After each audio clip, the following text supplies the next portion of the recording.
back to Redlining, the foreplay of all good podcasts. Welcome to the show, Richard. Oh, it's good to be back, and I've just about recovered from the Alex Morph podcast. You have almost recovered from the Alex Morph podcast. I don't think I've laughed so much for a long time. He was good. He was a good guy. Tonight on the show, we've got a bit of a legend in the local DJ industry. We've got the one and only Rob Warner. Welcome, my friend. Welcome. Thank you for having me. No worries. No worries. I feel that it's a long time coming having you on the show, actually. Yeah, I think didn't we have a misstep ages ago where it was like, let's talk about it, and then we didn't see each other for 6 months? Yeah, I don't know what it was, but funny enough, we had a lot of people recommending that we get you on the show, and then, you're finally here, so welcome. Yeah, here he is. You're probably hoping I'd tell some scandalous stories, but I wouldn't expect anything less. I don't have any. They're all in a vault. So how long... did you start off as a DJ, or just tell us your history with electronic music? We've only got an hour. When I changed from being a pole dancer. That was about that. I just, like a lot of people in the 90s who got into DJing, just were going to parties, then suddenly one day wondered why the music never stopped. Yep. And the music just blended into each other, and the inquisitive side of me went and checked it out, and I was fascinated, so I got into it. And I was fortunate that I had an older brother who was 3 years older than me, who worked in nightclubs, and he had really good taste in music, so it was like interesting, kind of like KLF. I don't know if you know. KLF. And Mars, Pump Up the Volume, and then even things like 10 City. So I got into that way. So have you seen the documentary, the KLF documentary? That's out at the moment. I haven't They seen started it off as a Time Lords, eh? That Doctor Who song and all that. Yeah. But they also burnt £1 million. Apparently, Actually burnt £1 million. Yeah. I think it's also. I have seen that doco. Yeah. And they also fired machine guns at the Brit Awards. Yeah, something like that. Yeah, yeah. Good group. Anyway, carry on. Sorry, legends. Yeah. So I got into DJing, just through an interest in music, and also an interest in strange, weird, sexy, off-kilter music, which, that passion I've had all along is either a blessing or a curse, but I think it's, served me well. Yeah. 32 years I've been DJing, so. So your older brother, was he a DJ? No. Just into the music and into the scene? He was into the music and the scene. He worked at this cruddy nightclub called the Rock Garden. Oh, yeah. Downtown, and then Custom House, which is on Custom Street. Yeah, right. So he used to kind of sneak me in. You had to be 20 in those days. So me and my mates would go when we were 18. Yeah. What sort of era are we talking here? 92. Oh yeah, so sort of like early days of like acid house and. In New Zealand there was a big crossover between soul music, hip hop, and then early house like Joe Manda, all of the CC Peniston records, Kathy Dennis. So it was a great era for music. Yeah, amazing era. Yeah. Oh yeah. So when did you start buying the vinyl? In 92, I started buying vinyl, and then 93 it ramped up because I moved to Japan. Oh, okay. Moved to Japan with a friend of mine to coach tennis. Really? And play tennis for a tennis club. Oh, okay. I was just good enough to be a good doubles player. And miles bad enough to not be a good singles player. So we did that, but over there I straight away met some guys who were into great early New York house. Yeah. And we became mates and played a few gigs and played more and more gigs and built up a good collection. So your sort of kind of grounding in the scene was in Japan? Some of it, probably more the fine tuning. Yeah. From everything from KLF to Kathy Dennis and Boy George, it narrowed it down to kind of the strictly rhythm tribal recordings, kind of niche of very New York, Miami and Detroit slant. Yeah. So I'm curious to come away from music and just talk about tennis for the moment, because like going to Japan to be a tennis coach is like, Japan's not really well known for tennis, right? No. So how did that come about? My friend was a very good tennis player and we'd played doubles together. He got offered a coaching job at a small club and they wanted 2 people, but they also needed someone to play for their team. Right. And he said, hey, I've got this mate, we play doubles together. He's blonde and got longish hair, which in 1993 Japan was a rarity, especially in my town where I was. And so we went over there and it was awesome. And the coaching tennis was fun, but you got the sense that most people were there because they wanted to speak English to someone. Oh, And okay. when we tried to speak Japanese, and I learnt Japanese while I was there, they would come and say, "No, please speak English." Oh, okay. So yeah. it was good fun. It was great times, especially in the pre-internet era, when if I had to get something from home, I'd have to fax my brother at his work. My mother would send a box of like Girl Guide biscuits or something, but it was awesome. It was amazing. It's one of those kind of dream state kind of memories where it's like kind of hard to kind of lock it down that it actually happened. Yeah. So when... sorry, go on. No. Whereabouts in Japan with? I was on Shikoku. Shikoku's the smallest of the large 4 islands. Right. And it's kind of southwest of Osaka. Right. Kobe. Yeah. And so I was in a city called Shikoku on a small town called Iomishima, which is so small that it doesn't exist anymore. 2 towns either side of they were merged into one city. Yeah. And it was very, very close to where the Hanshin earthquake happened in 1995. Right. About 100 kilometres from there. Yeah. So so it was good. So I was there for 6 months, and then about 10 months in a town called Kure, which is next to Hiroshima. Right. So that was good fun, good place. Japan's amazing. Yeah. Although I'm in the Tokyo, and it's just mind blowing. I was only there for 2 weeks, and I felt like I didn't even scratch any part of any surface. It's just so much going on, and the way that the culture, the politeness, the mix of tradition and modern is just bizarre, but works. It works so well. Yeah. So, were you still dabbling in the music scene when you're doing the tennis thing? I mean, in the tennis, I was pretty much spending the money I got coaching tennis, buying records from either a local record store when we could travel to a bigger city, or mail order from a place in Nagoya, which put out these like catalogs every few weeks. Yeah. And you could go through them and try kind of haphazardly guess what it might sound like, because you can't go and preview it. So. And then were you playing out in Japan? Were you playing at bars, clubs? The guy I hung out with, he put on parties. He was a local, and we're in a small town, like 100,000 people, excuse me. So we were playing parties, and I was trying to play early Merc records and tribal recordings and Strictly Rhythm, and he was too. And it was good fun, but we weren't doing anything groundbreaking and big parties. And then possibly because of my uniqueness as a foreigner, I did get some gigs at a chain group, which was called the Maharaja Group, I think. Maharaja. So they had a bunch of nightclubs around Japan, and they were also involved with Juliana's Tokyo, which is one of the legendary nightclubs of the 90s. Yeah. So you were the novelty act. Yeah, well, one guy turns up. Yeah, I never got to play there, but this club is huge, and Japanese club culture was very strange. The guys all wore double-breasted suits with like embossed and embroidered lapels, and had their hair like Elvis. And the girls all wore fur coats, and under them they wore high heels and G-string bikini. That's so Japan. And they're just all going, and they'd all dance with a fan. And this is like at raves. Yeah. Wow. So I went to Juliana's Tokyo 2 nights in a row to see the Prodigy.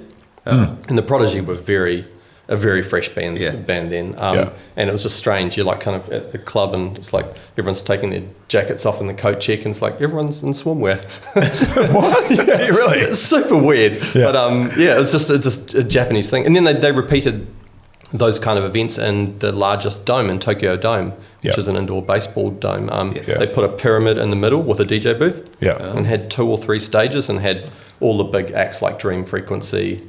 I can't even remember who some of the Dream Frequency, Praga Khan. Oh, yeah. Yeah, so they're doing like 3 songs each. Yeah. Because none of them had big enough repertoires to do an hour. So, but it was like a really good fun, and it was just super weird. And, to think they were doing this that long ago, Yeah. I mean, and for scale, Juliana's Tokyo was probably a 3,000 or 4,000 person nightclub. Oh, wow. The AVEX raves. A big one. Yeah. Right. Okay. The AVEX raves were probably 75 to 100,000 people. Shit. Have you been back to Japan since? Yeah, once. Once. I've tried to go last year for the 30th anniversary, but it didn't happen. But I've been back once. But I didn't go down to travel where I stayed, which I wish I had put the effort in to do. Yeah. So when did you come back to New Zealand? In mid-1994. So from that point onwards, you started playing more parties in Auckland? Yeah, quite a lot more. And it probably took maybe a year and a half to get to a situation where I was playing weekly. Yeah. You appreciate there weren't as many clubs then, or opportunities to DJ. So I played a few gigs at Club Parnell, which was Daryl probably knows about. It's a legendary nightclub in Parnell. Oh yeah. And you know, in that era, I think most things still closed at 1 o'clock. Yep. And one seemed quite late, you know. So I played there, and then as house music clubs started becoming a thing, I started getting the odd gig, and then the holy grail was to get a residency somewhere. So you were playing there every week, and sometime in '96, I started playing at the Red Zone at Aotearoa. Yeah. Which became one of the part of the town near off Shawn Street. Oh, okay. Yeah, on High Street, where the hotel is. Oh, yes. Hotel de Brits? It's in there. Yeah. Okay. So, and that was with someone who everyone knows well as Andy Van. oh, of course. Yeah, so he created that club with the owner and ran it, and he found me and the other guy who DJ'd with me just because we bought records from him in the record shop he worked at. Okay. Which one was that? Called Quaff. Oh, yeah. So that's where the Connell Street Bistro is, underground. Where's the Connell Street now? I can't remember. Parallel to High Street. Oh, yes. Oh, yeah. No, Yeah, exactly. there's a record shop underground there. So back in those days, what was your what was your strategy for getting gigs? Because obviously now with social media, it's all about sort of having a profile page or an Instagram page where you're constantly posting. Obviously, none of that crap existed back in that day. So It's what was your almost more strategy? visual now than it is. Yeah, exactly. So what was your strategy to get gigs when you first started out? Well, because there were so few people playing certain sounds. If you played a certain sound, and I played very East Coast slanted house music, if a club wanted that, there were 4 people who played it. 2 of them were tied up with contracts at the box. Yeah. Greg Churchill and Dean Webb, and the available other people, there weren't that many. So most of my DJing came from people just asking me, tracking me down, or leaving a note at a record shop saying, can you give this to Rob? Yeah. You know? Yeah. No, So the record shop was almost like the hub. The record shops were a hub that the demise of record shops and the rise of online shopping is a massive loss to the community cohesion and dance music. So, and then other than that, we'd put on our own parties, and we would put on all ages parties, and we'd do them at the University Rec Centre, or we'd rent a church hall, and usually I would play first, because if you're doing an all ages party, you needed to play hardcore music, like happy hardcore or rave music, and I didn't play that. So so we would have Sample G, Sam Hill, 48 Sonic, all the legends of the scene, Greg Churchill as well, and we'd get sometimes we did events where we've got 3,000 or 4,000 people, and you couldn't, and the only drink you'd sell would be Red Bull, or Coca-Cola and lemonade and Red Bull, and you'd just be like. It's just classic. Yeah, even down in the Old City Markets building, which doesn't even exist anymore. Is it the China Markets? No, not China Markets. Down corner of Marketplace in Pakenham, sort of where the America's Cup buildings were originally. Gotcha. Yeah. We did a snow party in there. We got some indoor snow machines, everything, years ago in 1998, and probably got 3,500 people to that. Why does it always sound like that the old days were the better days? Because they were. Yeah, I mean... I hate to be like the hindsight nostalgia person. That's what we were about here. Yeah, it really is. No, but I love what's happening now. Yeah. And I just accept that things are different. I accept that there will be people on the dance floor with their phones out. Yeah. That people find artists through different routes, and as you said before, some of it's visual, and it's nothing to do with the actual performance. The music at the time. Some of it's about the performance on the stage and not the music. You just have to roll with it and go with the game that's currently being played.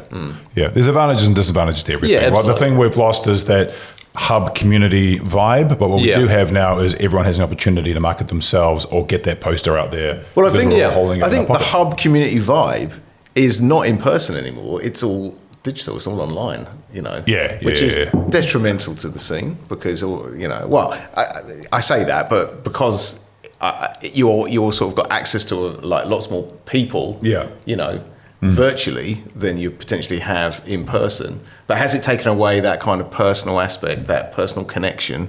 That I'll go back to when I first started clubbing, and when I was 17, 18, all the other people, I used to go to the shitty clubs first, the shitty clubs that play the top 40, drinking, and that was my first experience. And I thought, it's all right.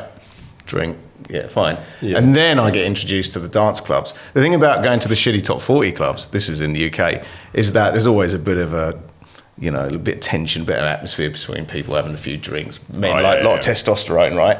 And you're always sort of on your toes a little bit unless you get too pissed, and then you're like, and then you go to a dance club with electronic music, and then the whole thing changes. And the first time you experience that, and you experience that environment, under whatever those circumstances might be, that is an eye-opener. And that is what's kind of missing today. Yeah, and I had a similar path. I was going to these bars that my brother worked at, and they're playing Madonna and or whatever they're playing. And then my friend dragged me. He's like, "You've got to come to this place. It's called The Box." And I was like, "Where is it?" And I must have walked past it heaps of times and never known what it was. So about 5 or 6 of us went down. I think 3 guys, 3 girls, and we got in there, and immediately 4 of the people are like, "This sucks." Yeah. And I'm on the dance floor, and this is kind of like a neck of the woods size kind of place, but with 4 times as many bass bins, all lined up along the wall. Yeah. So you go in there, and it's just like this immersive kind of wall of sound. And I was like, "This is my place." And then the next week, 2 of us are there, and we take along a few more people, and a few of them are like, "This sucks." And then eventually you have your little crew of people who go there every week, and the rest of your entire crew are like, "I don't get it." Yeah. And so you branch off really quickly, as you said. And the vibe was better down there. It was a much more diverse crowd, ethnicity-wise, age span as well. We'd have much older people. There'd be like some old guy who'd be like 60 raving, and it was just totally cool, And it pretty quickly taught you that, that's like just don't have to worry about who you can see in your line of sight. If you're having fun in your corner of the dance floor, that's good enough. Yeah. Well, I think one of the things that was a real eye-opener for me the first time I went, because is when you kind of sit down and there's maybe a guy sitting opposite you, and you're like trying to avoid his eye contact. Because like if you're going down a top 40 club, you get eye contact with some guy, he's like going to call you out or whatever it is, And then you get eye contact with this guy, and he just sort of like smiles at you, and you're like. And you sort of smile back, and you're like, and then you just realise like everybody is really friendly, and everybody is kind of like. I was going to say, you're a good-looking dude, Richard. Yeah, well, that's what it is, isn't it? Especially in Brighton, if you know what I'm saying. Oh, fuck, I was in the wrong club. Are you from Brighton? I am from Brighton. Okay. Yeah. Oh no, it says a lot. Okay. But you know what I mean, right? So. Totally. Every time you go out, because for me, I went out to the same place every week, every Friday, down to a club called The Zap. You get to meet, and like, funny you say that, you sort of channel off from maybe some friends who aren't in that, which is what I did. I sort of met new friends from the guys I went to college with. And then you sort of start meeting new people in the club, and they become your friends from just going there every week, because they're kind of always down there, Becomes a community, basically. Oh, absolutely, yeah. And that was one of the things that it maybe didn't draw me to it, but it kept me there. Yeah. Just meeting cool people and interesting people, and people often, when it closed, they'd say, "Hey, we're all going back to my mate's place to, whatever," and you'd go back, and they'd be like, I remember the first time we went back to someone's place, and I was like, "Oh my God, there's someone here with a big tattoo on their neck." Yeah. Like nowadays, you just see them every day. It's like just the era is just so different, And I remember the first time I hung out with this crew of guys who they all wore jeans that had turn-ups, like that. Oh, yeah. I was like, that's strange. Why don't you just get them tailored like everyone else? And then you discover workshop and standard issue. Yeah. And you're like, hey, this is what the cool kids are doing. Yeah. And I guess that's a peer pressure. You just go with the flow, and and turn-ups are almost cool again. Well, they probably are cool. But all that kind of Palladium shoes and and in Auckland, probably as in New York and London, there's a big tight-knit group of people in the fashion industry around High Street and Lawn Street who were very closely involved with the nightclubs. And some of the nightclubs, the staff uniforms are even made by Karen Walker, I think, did the jackets for the doorman at the Box. I think. I could be wrong. It might have been Workshop. And then Workshop themselves, which, they were a cool brand, and I was, I thought I was deeply uncool.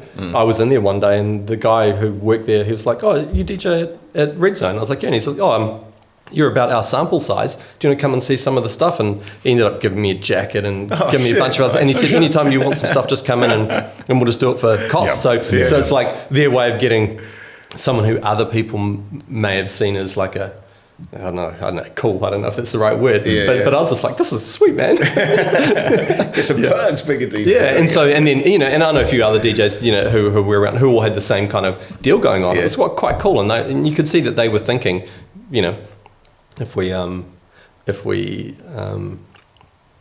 keep the people who are the creatives in our local scene, the music creatives, then the art creatives and the fashion creatives, it sort of seems like a tight-knit group. Yeah. And that community gets stronger beyond the music. Yeah. It's quite cool. Yeah. We'd say film creators, but we're too busy doing 16-hour days to actually do anything. What happened to the box? The box went for a very long time. Well, it was Siren originally, and then was the box for a long time. Yes. I was a DJ there every Friday and Saturday for 18 months. Yeah. 4 hours a night. It's awesome. 4 hours a night, on vinyl. Awesome experience. And then I think in about 2001, it finally had done its dash. So it had a 10-year run. Because interesting, I remember places like the Box and other, there was that, what we're talking about, the 80s and 90s and those proper clubs, and then they turned into the clubs became giant bars. So places like Left Field, Loaded Hog, where the people were just churning, but that was like the top 40 type place really. And then it's sort of splintered off now to all these smaller venues and smaller clubs. It's a different scene again. It's just interesting. I'm wondering what the next reincarnation of Auckland's nightlife is going to be. It's still trying to find itself after the pandemic, I think. Yeah. Definitely. And to the courage and money you'd need to do a big club now and do it well would be offset, by the costs, but also by the fact that the people who would do it now generally know so little about music and entertainment that they make terrible mistakes initially and can't recover. And those mistakes, and it happens all over the world, is venues putting someone in charge of the music who's kind of like the most senior bar manager or the someone who doesn't have a background in entertainment. And this leads into Richard's favourite topic, which is why there are so many restaurants that have DJs in New Zealand, in Auckland. Wow. And I'm not trying to do people out of a job, but it's like in some situations you're kind of like, I'm sure there's a Spotify playlist that could do this. It's a very New Zealand and Southeast Asian thing that I've noticed. And it's cool, but the people who are controlling the bookings and by extension the revenue that DJs can earn are often people who know so little that it's easy for a motivated person to wrap them around their finger. And it is what it is. It probably was the case in great big nightclubs in New York. Some guy back in the day, but the DJs we know about from the legendary nightclubs in history, the Danny Tenaglis, the Junior Vasquez, the Louis Vegas, and then in London you had CJ McIntosh and and Pete Heller. They were genuine talents. So I assume that lots of other people who there were peers early on all fell by the wayside. And that happened here too, and it still happens. But not so much in restaurants. Why do you think? Why do you think? Well, it's not just restaurants, isn't it? It's like bars. It's the generic bars that are there. And it's an observation. It's not a criticism. Absolutely. It is what it is. Just when they have like a little whiskey bar and they've got a DJ in there going hard, and it's just like you just want to kind of. It's an interesting mood that they go. I mean, I'm sure out there's little pockets of gold of bars that have cool DJs in playing the right kind of music.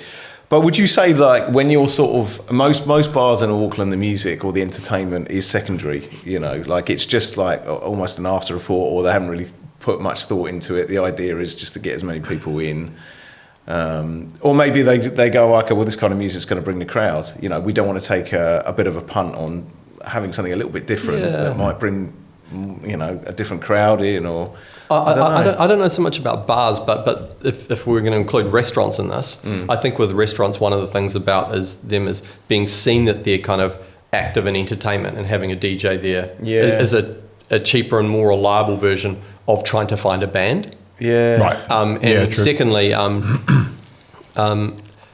it's the reason why that kind of head candy / defected sound is so popular is because it's least likely to offend That's people. crossover. Yeah, so and it's a good thing in that respect because lots and lots and lots of New Zealand DJs end up with lots of pretty good experience DJing out. It may not be to a dance floor, but DJing out, and that in turn means that there's lots and lots of New Zealand DJs who are actually very, very good for their age compared to people overseas who get far fewer opportunities to actually play out a lot. And that's been the case for a long time, you know. DJs would come here from overseas and see people, you know, especially people like Bevan Keys or Greg Churchill or the drum and bass guys especially, and just be wowed because in our own little insular scene, people hustled and struggled and became really good. Yeah. And I still think they do to an extent, you know.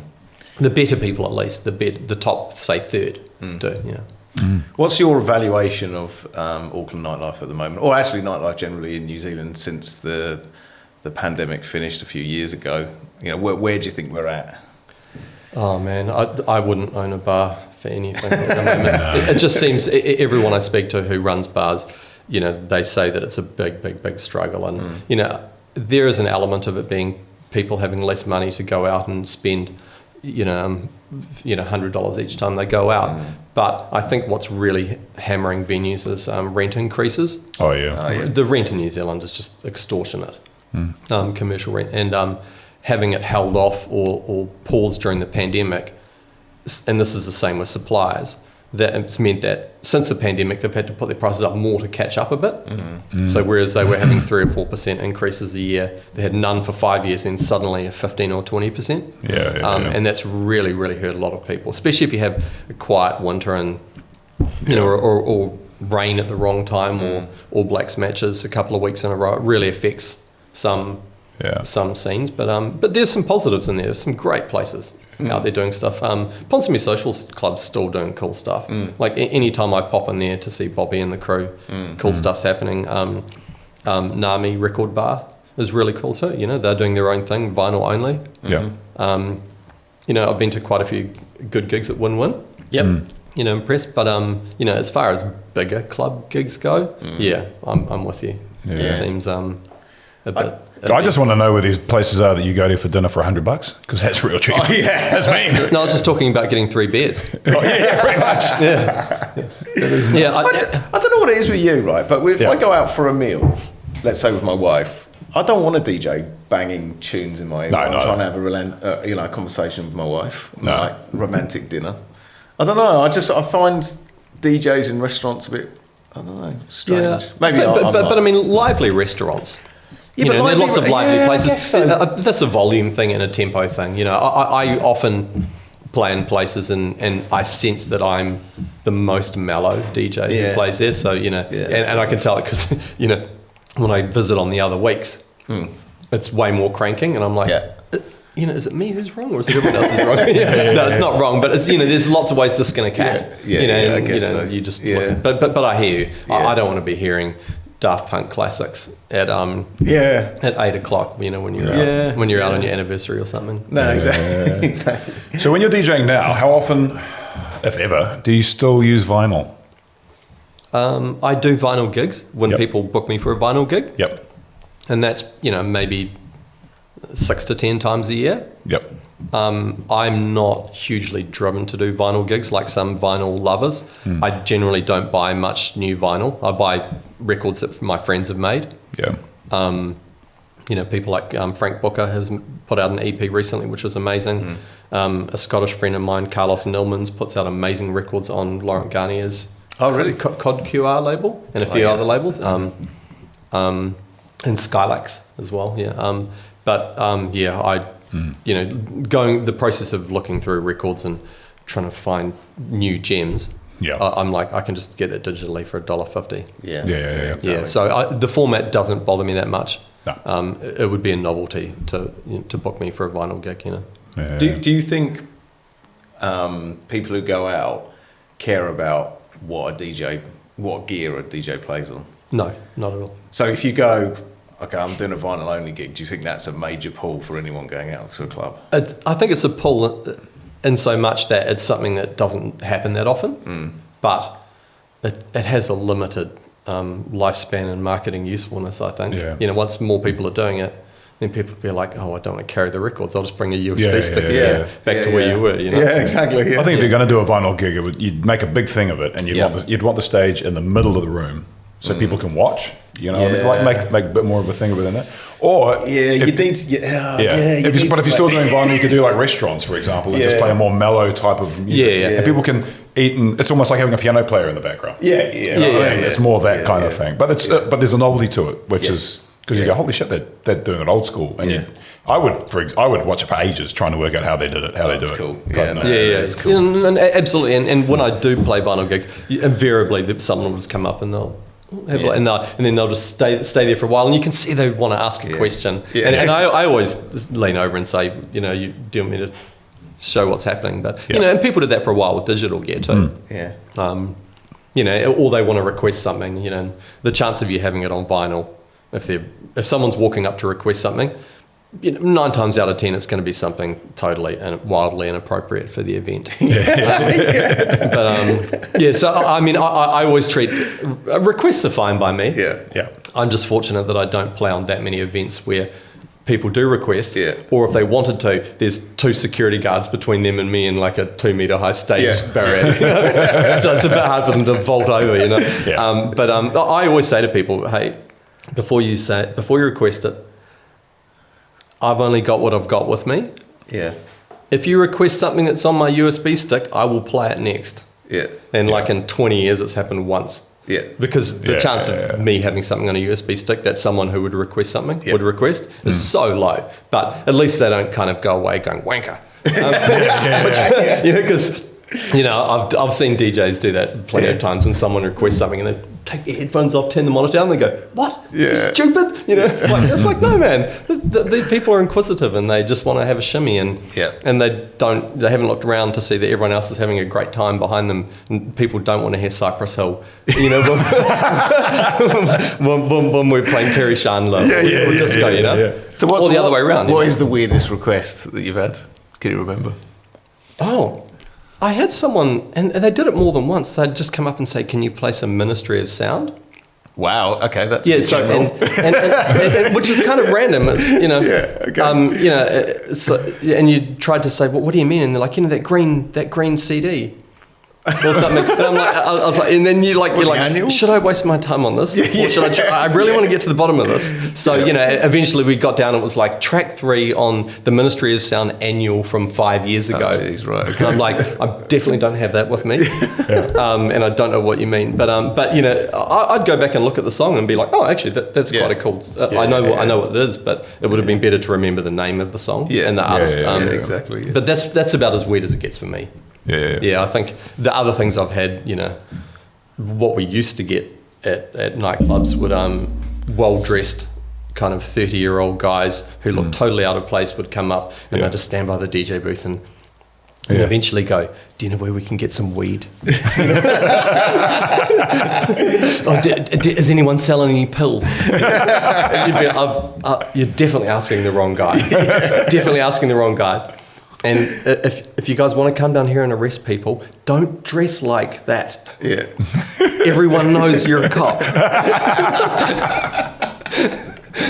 That's hilarious. It was prolific back in the 90s. But you know, it is what it is. You know? So let's talk about promoting for a little bit. So festival. Yes. You are involved with that. What's your story? I've since the beginning. No, not since the beginning. No, so I've DJ'd at all but the first one. And since 2019, I've done the marketing.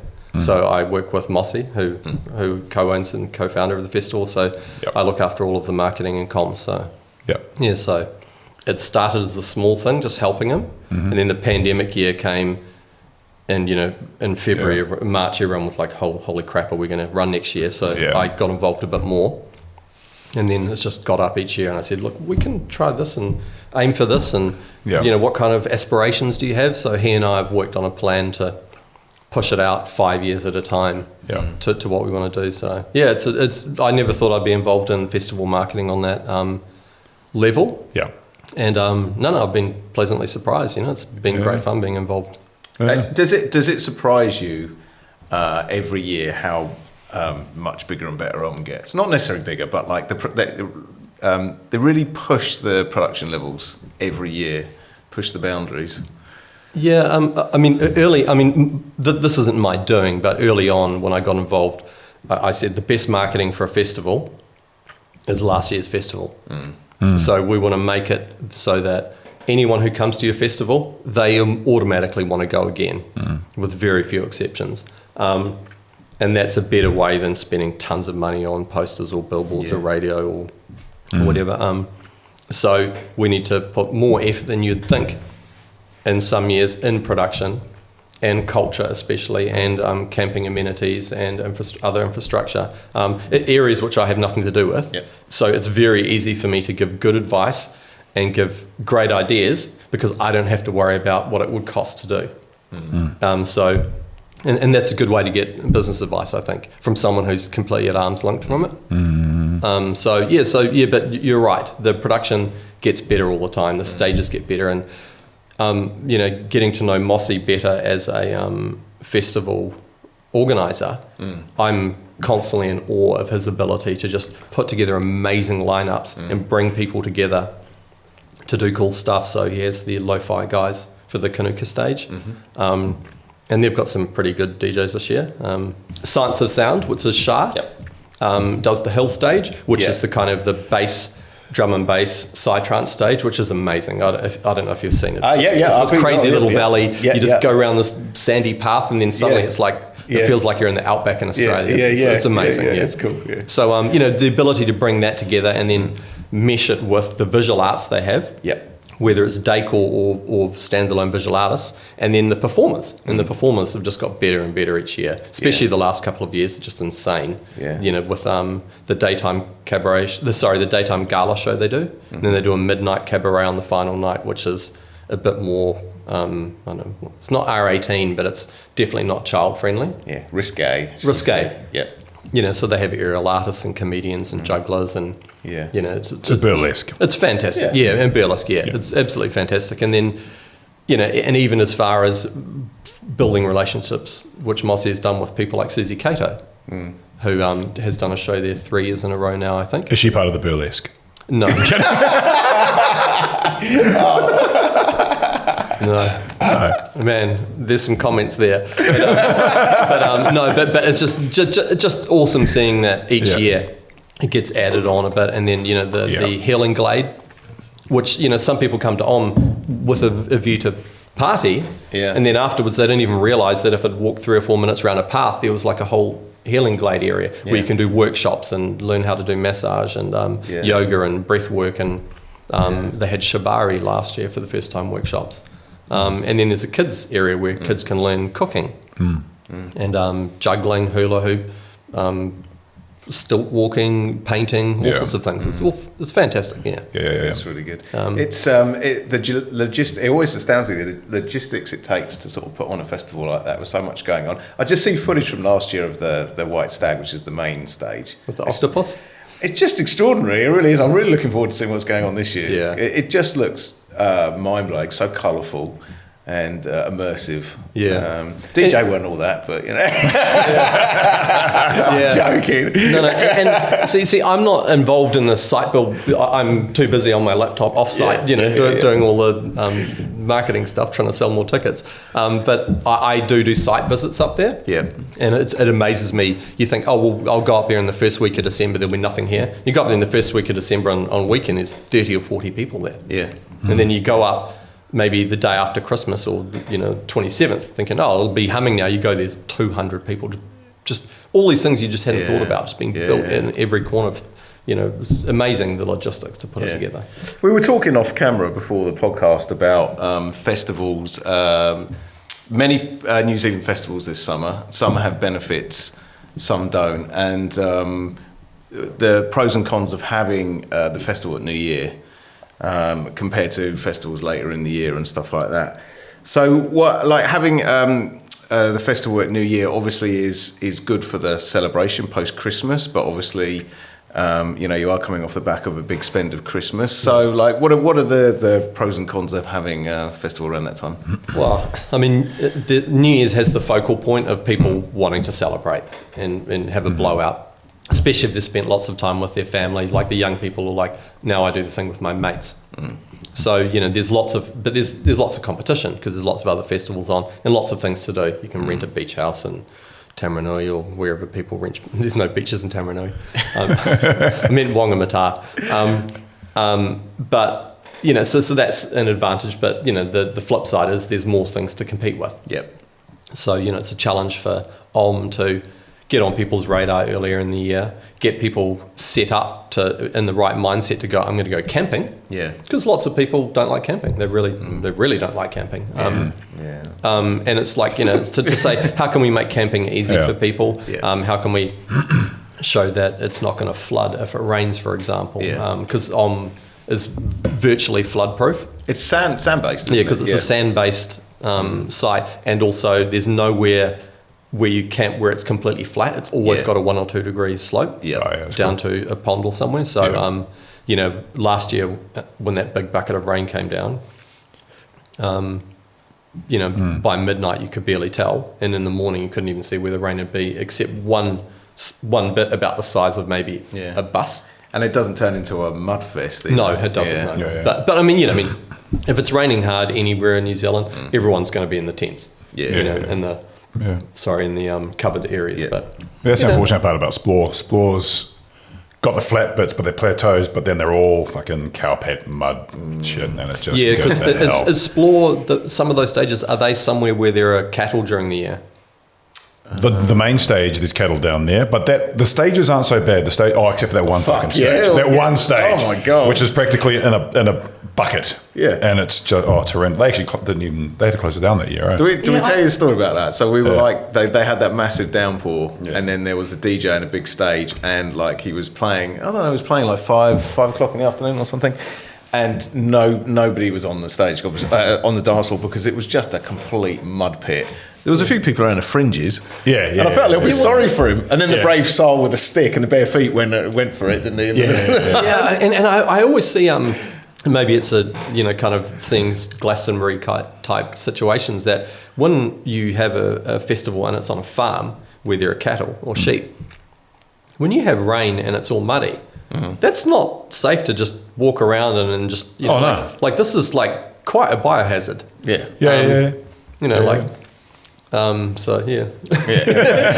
So I wasn't there, so I didn't see it. But I heard that one of the dance floors they roped it off. Yeah, pretty well. Yeah, they can. And you have no choice in that situation. No, exactly. And I think the challenge.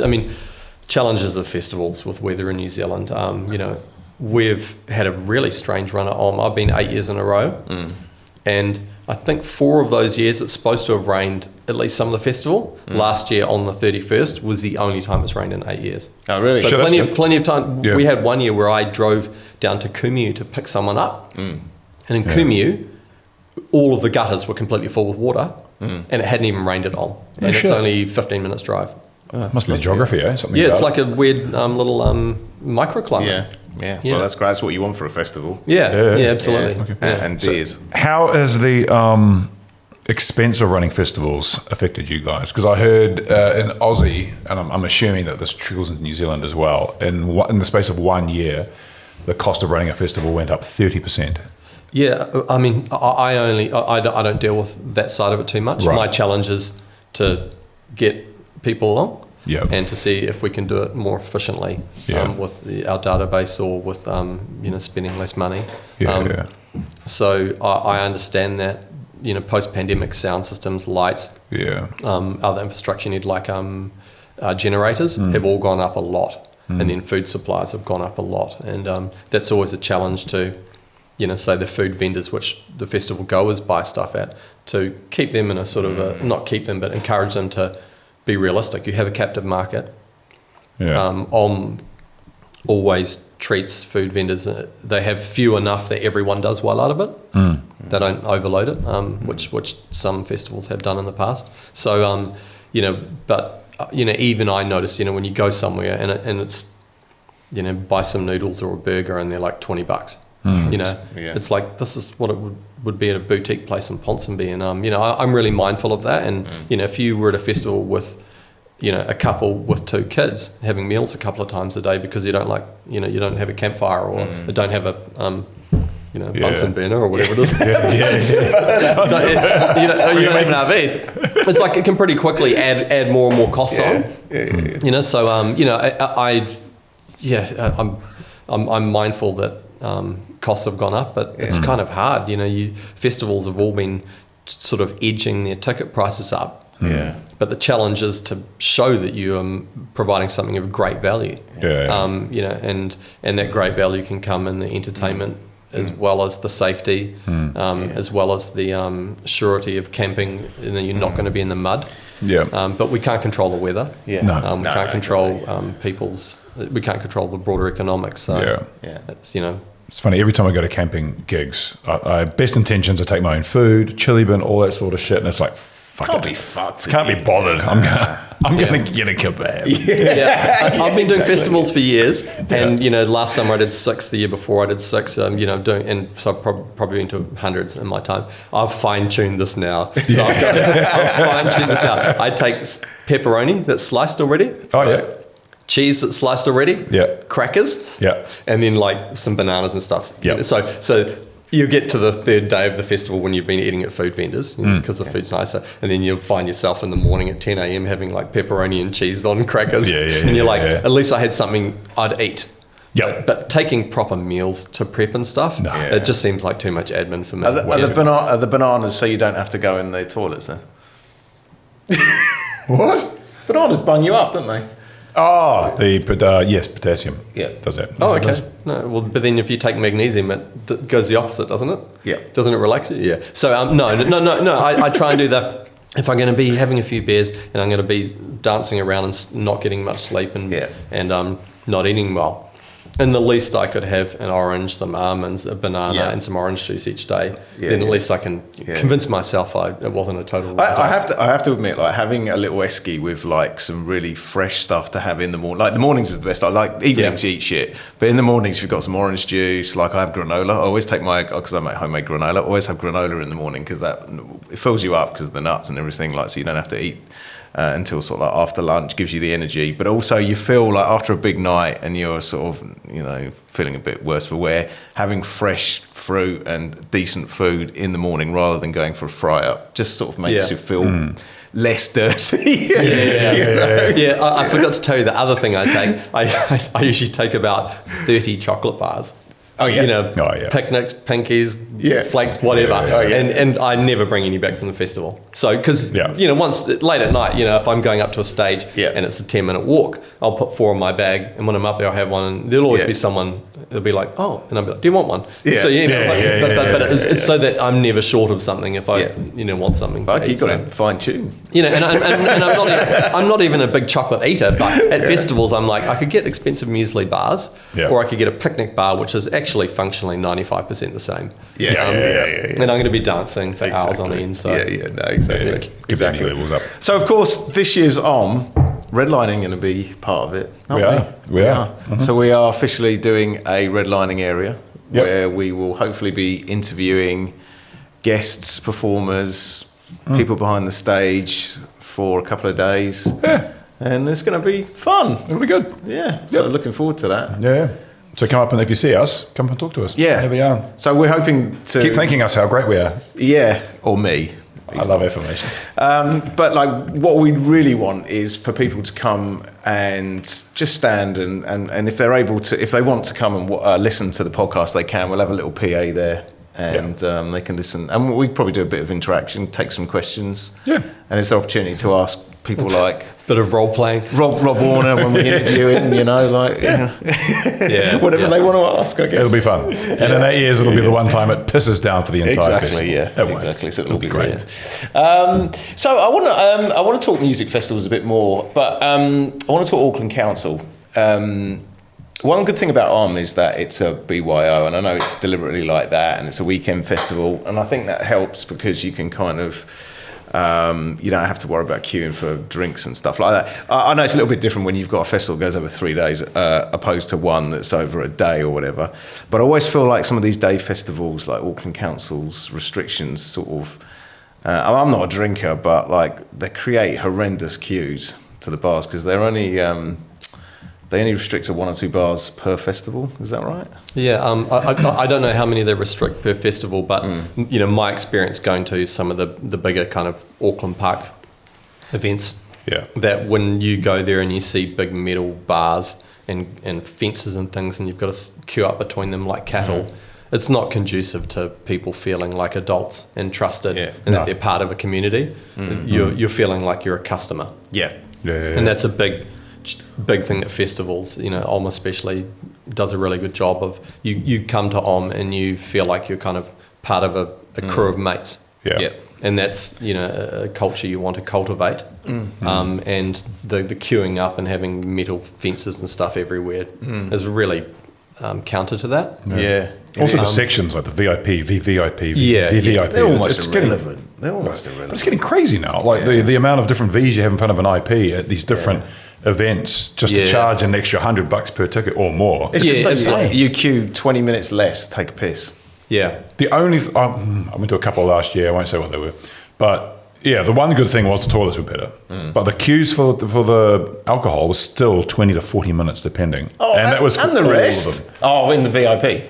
Yeah, the VIP and the VVIP and all this. It was mental. Like, what are you paying for? But anyway. So what's the difference between VIP and VVIP? What are you getting? Like another 10 minutes less wait?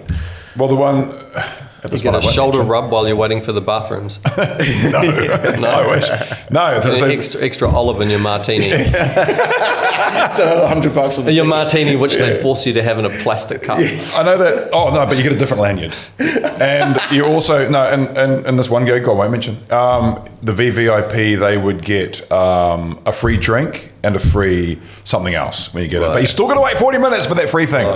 It was just like, what? That's stupid. And that experience is, I don't think that's a council thing. I think that's more monetizing events to wring the last amount of revenue out of them. And that's normal for very large events. And especially if they're foreign corporate owned, which some of the largest ones are now. Oh really? But limiting the amount of bars there are there. Because like went to a festival last year, which was a day festival. There was like 2 bars, one main bar, and then a 2-hour queue. I haven't heard of that, but I have heard of bars limiting the amount of drinks a person can buy on a transaction. That too, that seemed sensible on the explanation I heard, that they don't want one person buying four shots or 4 beers and just walking to the back and nicking them. But the problem is after you spent 2 hours in the queue, you'll want to buy a few, right? Exactly. So have them and treating that to me is in the category of treating people like kids. And that again doesn't is not conducive to a good vibe. If you treat people like that too, they'll start breaking the rules. Absolutely. They'll start jumping fences. They'll start doing dumb shit because they're frustrated. Exactly. No, absolutely. And drunk at a minimum. Exactly. And I mean, one thing that has pleased me a lot about the kind of festivals that I go to and DJ at, last year that was Om, of course, and then Dimension, which is up in Northland, which is more of a psytrance focus. Shipwrecked. And Earthbeat, which is Earthbeat's the more kind of I don't know what you call it, sort of spiritual festival, wellness type festival. Is the we call it woo woo. Woo adjacent. Woo adjacent. And these festivals are all run by good people, great people, and I'm really pleased with the lack of wasted people you see at them. When at all of them, in theory, you think, well, if people are here primarily to be away from mainstream culture, there seems to be this perception that people are away from mainstream culture because they want to get wankered. And I don't find that to be true. When I go out and I go along to something at Spark Arena or something at Vic Park or to a football match, I see far more people who in the middle of the day are wasted. Isn't that because compared to like when you take a one-day festival, you've got less time to sort of have at the festival, so you want to get wankered quickly. Whereas if you're out for the weekend, then you're pacing yourself. You're pacing yourself. And by the time you're completely wankered, you're probably going back to sleep and wake up in the morning. So also, you pre-drink. Yeah, like, exactly. One day things you pre-drink up, and pre-drink right? a lot because no one wants to spend too much money or they don't want to wait in queues, whatever. All the things that we've been talking about. Yeah. So people pre-drink, and that's where the issue is. Whereas something like sounds like it's the culture would be much. Yeah, and all of these festivals, as I said, Dimension Shipwrecked, Earthbeat, and even as far as, say, Kiwi Burn and Ignition, which are the burner events that I went to last summer, Burning Man adjacent type events. Yep.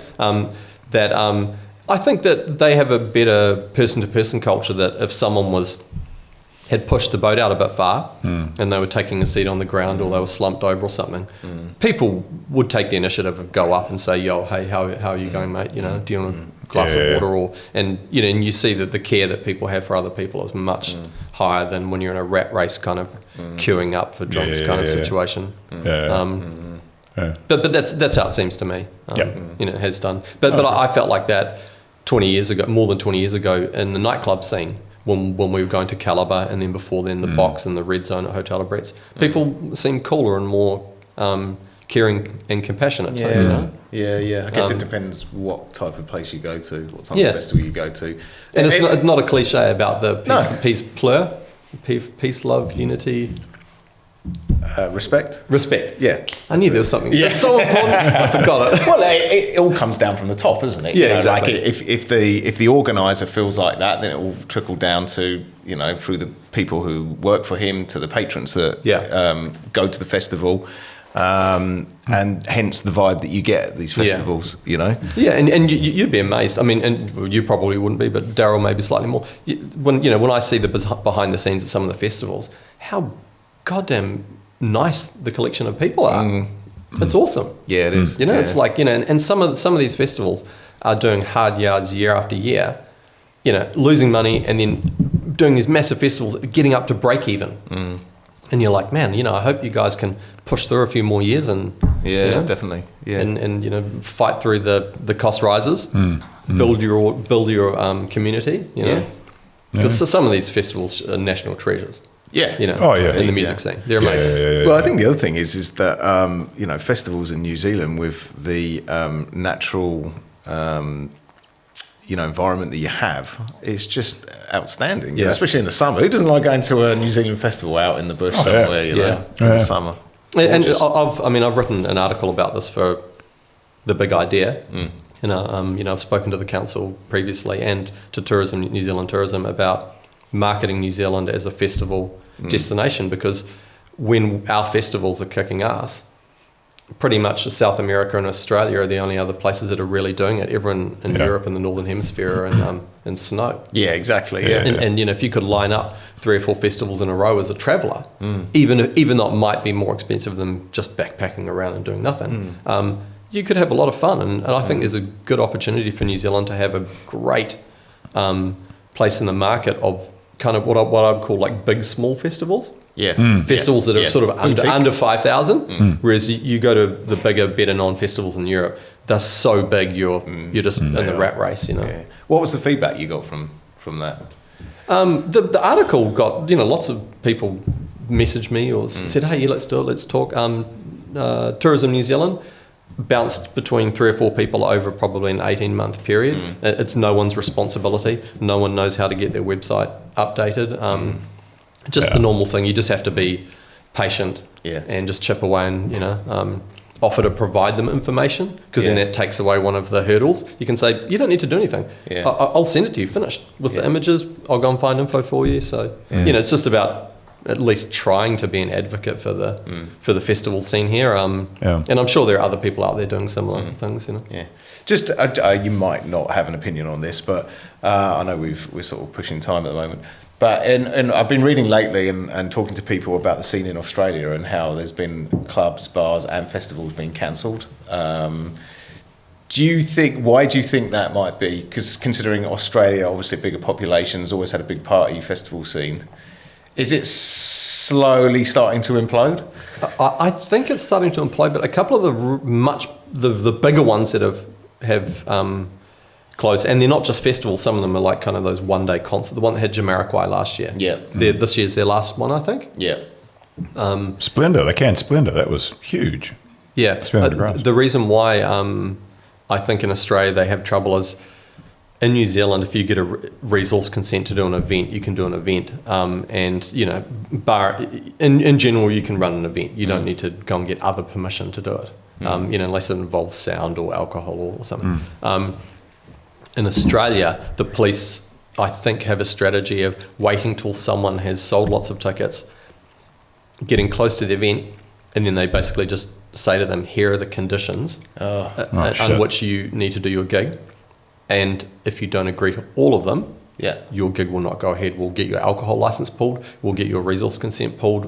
And so they basically just ransom people. And so a few events have not even been able to refund everyone because they've spent so much money ahead, deposits on artists. And that was a year or two ago. And in Australia, there's a weird kind of area of power that the police have where they can go to councils and get their equivalent of resource consent revoked unless you do what they say. Right. And so I think it's no secret that some of the bigger Australian events have had big gang tie-ups over the years. Right. And I don't know whether that is the case, but in New Zealand we don't really have that. So, you know, the police, I think, in New Zealand are much more happy to let things go ahead. The council, even if they might seem hard sometimes, I think they're less inclined to just try and oppose things for the sake of it. They want to just get things done safely so there's enough toilets, proper security, fresh water, sanitation type things. Not, we don't want you to do a party because we don't want people running around a forest listening to techno. Because, you know, like what happened in the UK in the in the late 80s, early 90s, you know, it's not like that.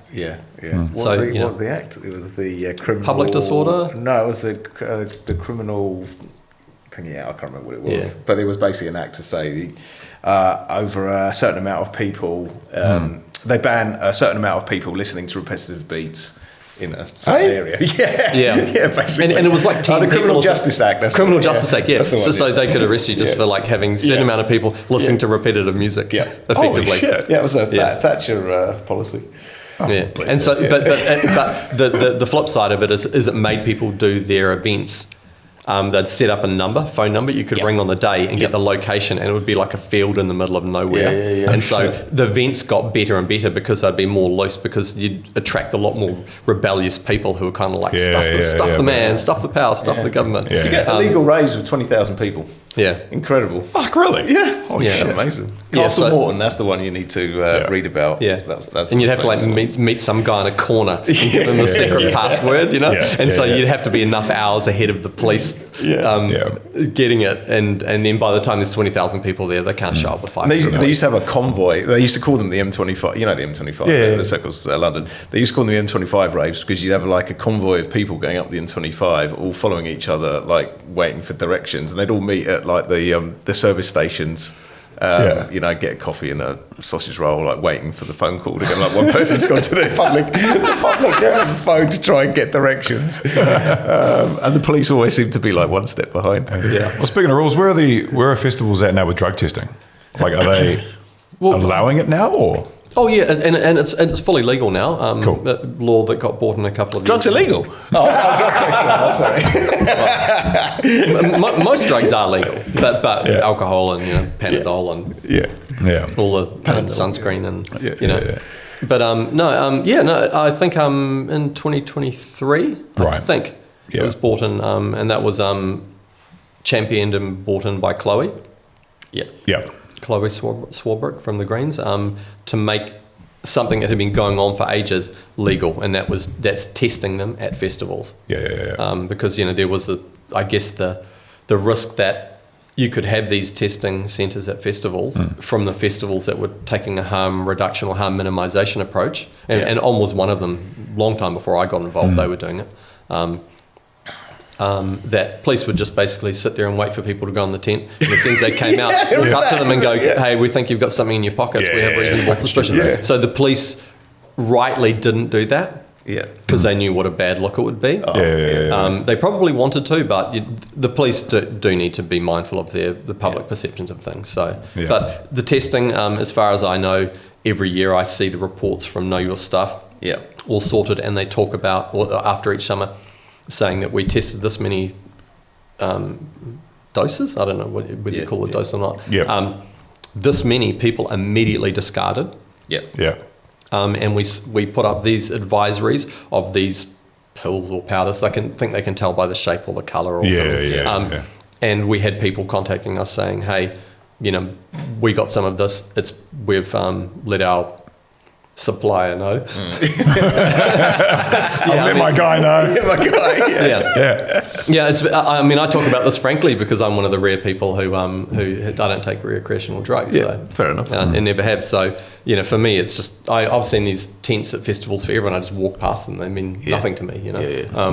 But then getting involved with on and seeing the harm reduction, harm minimisation ethos. Yeah. And you're like, actually, this is a good thing. Lots of people have had their nights or their weekends or perhaps their lives saved by something that is a mature look at recreational drugs. So do you think now, since it's been brought in, obviously you talked about that stigma when it was first brought in, sort of having to go in with a hood to make sure, do you think more and more people will use these facilities now they're in festivals? And from what I understand, it's actually it's basically capped by their capacity. They need to have more of the laser spectrometers, and they haven't got enough of them. Yeah, and so each summer I think they're deciding which festivals they can do it at, because I don't think they want to make it a situation where it's a bidding situation. Yeah, sure. For where they'll go, they want to go where the best amount of harm reduction can be achieved. Yeah, exactly. Yeah. Which is why even outside of festivals, they set them up, say in Wellington or in wherever there's a need, whether it's Whangamata or Whangarei. Is it government funded? Getting it tested? Who funds it? I don't think it's charity funded. I think it's a charity. It's definitely because it's free to get stuff tested. Yeah, it is. Isn't it? Yeah. Well, they just on sell it, don't they? I'm joking. And quite rightly, the lady who founded it, whose name eludes me at the moment, I think it was Jez, but I could be wrong, was given a New Year's honour last year. And it's good service, which has helped lots of people. So I think the fact of the matter is, and it's something that's has been a case in point over the last sort of 10-20 years, is that people are still going to do them. So you might as well give these people all the tools to do it as safely as they possibly can. To avoid any harm or any and the horse is bolted. There are people who say if you let them test it, then people will take it. If you're still thinking that after decades and decades of the American war on drugs, you're deluded, or you're lying to yourself for some kind of political position, which we see constantly with some political people.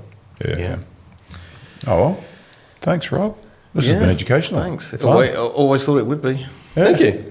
This time's gone really fast. It has. It has actually. I looked down before and I was like, oh shit, now we're hour and 10. Hour and 10. Really? Yeah. I was hoping to do this in 45 minutes. Oh, really? Yeah. We smashed it. I'm starving. Dinner time. No, thanks very much, Rob. And best of luck for everything coming up. Your gigs that you're playing with as well. And all those drugs you need tested. Just good luck with it all. I'm kidding. I'm kidding. Yeah. We'll see you at Yes, if not before. If not before. Cool. Thank you, guys. Thanks, man. Fantastic. No worries. Cheers.